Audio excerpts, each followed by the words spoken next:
Hi, I'm Dr. Leslie, clinical and forensic psychologist. I am going to do a reintroduction video of who I am because I'm flabbergasted that people are actually following my account and listening to me. I've also learned so much. So my accounts are basically on the mind of the predator, on child safety because I'm a mom and I've worked with a lot of pedos and I understand how they think.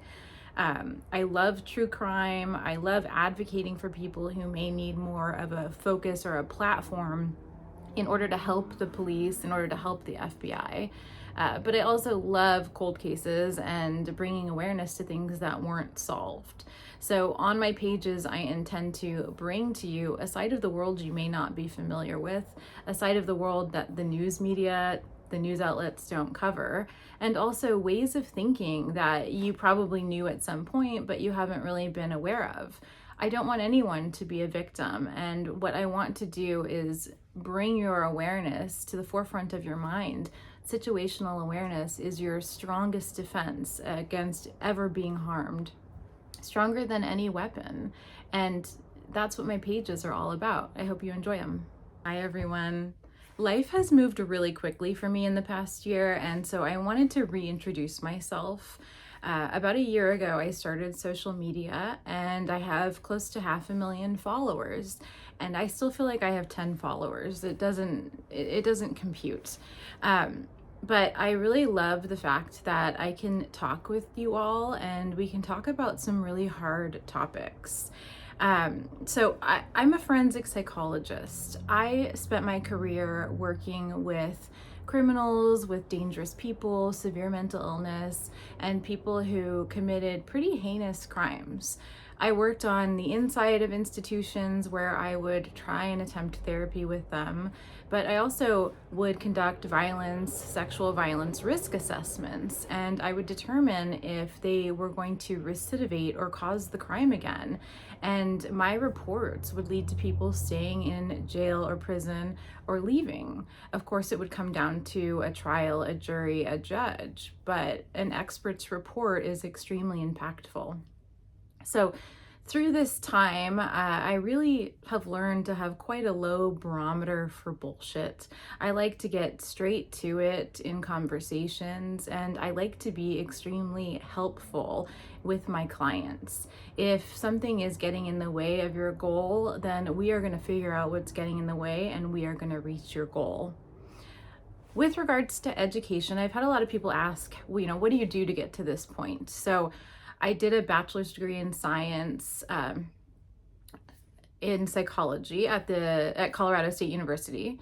And then I transferred to the University of Leicester in Northern England, and I studied psychology. I then did a master's degree at the University of London, studying psychoanalytic psychology with an emphasis in Freud and lots of dream interpretation. It was a lot of fun. After that, I came back and I did my doctorate in psychology with an emphasis in forensics at Loma Linda University.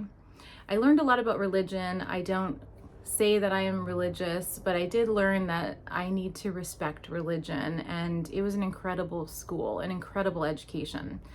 What made it forensic was that the classes had a forensic focus, and also I was close enough to sites that we would call forensic. I was close enough to do practicums and get my clinical experience in places that had judicial system impact. So I could do not guilty by reason of insanity assessments, competency to stand trial. I could work in jails. I could interact with, even at the VA, they have their own little court system. So the school was important because it gave me access to the training that I wanted. After that, I did an internship at St. Elizabeth's Hospital in Washington, D.C. So we've got the criminally insane, we've got severe mental illness, and people who have committed offenses, usually violent offenses. A lot of White House cases, very interesting. I then completed a fellowship in high-risk sexual offending. So I came back, I worked in San Francisco, and most of my clients were on parole. They were out of prison with ankle monitors, and they had committed crimes against children or crimes against adults. And I worked with them for a long time. I attempted to try and help them rehabilitate them, prevent them from recidivism, causing the crime again. And what I learned is it wasn't helpful a lot of the time. And the higher level of psychopathy in the individuals, the less the therapy helped and the more efficient the consequences were. So I've worked with a variety of very dangerous people, serial killers, murderers, cannibalism. I've worked with individuals who had brain matter in their pockets. I've seen people pull their eyeballs out. It's all over the map. And when I started social media, my whole point was that I want to teach people the mind of the predator. If I can teach you how a predator thinks, what they look for, then maybe you'll be less likely to be a victim. Maybe you'll have more situational awareness. And at the same time, I've had to learn boundaries. I was manipulated by so many psychopaths over the years, and I only learned after that I had been a toy for them. And so I learned very strong interpersonal boundaries.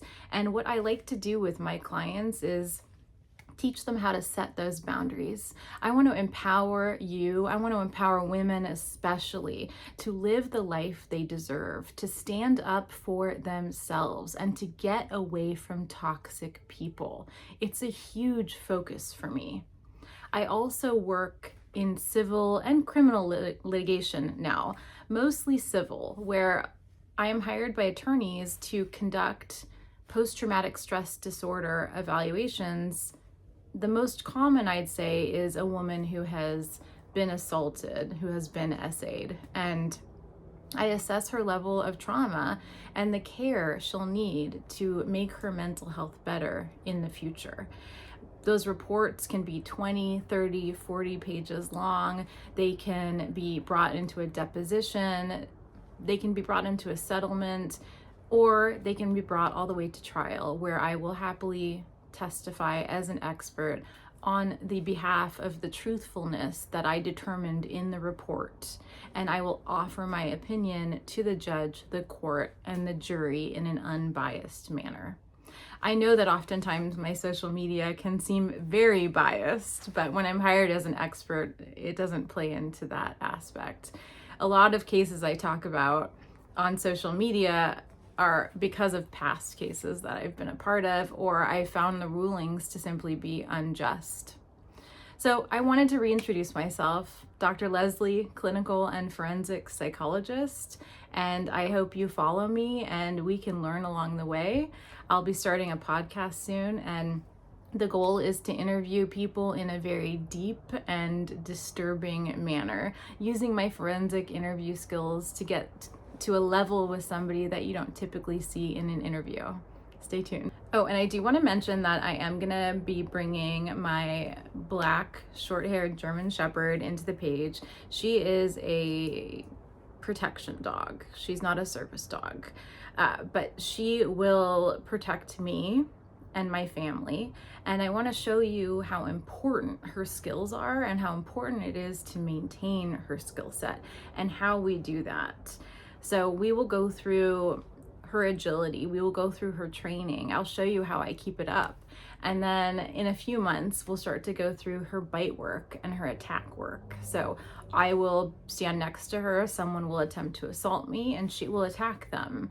And it will give her confidence and me confidence. And then also, she's going to attack me. I'm going to give her commands to bite me because I want to know what it feels like to be on the other end of that jaw and that dog.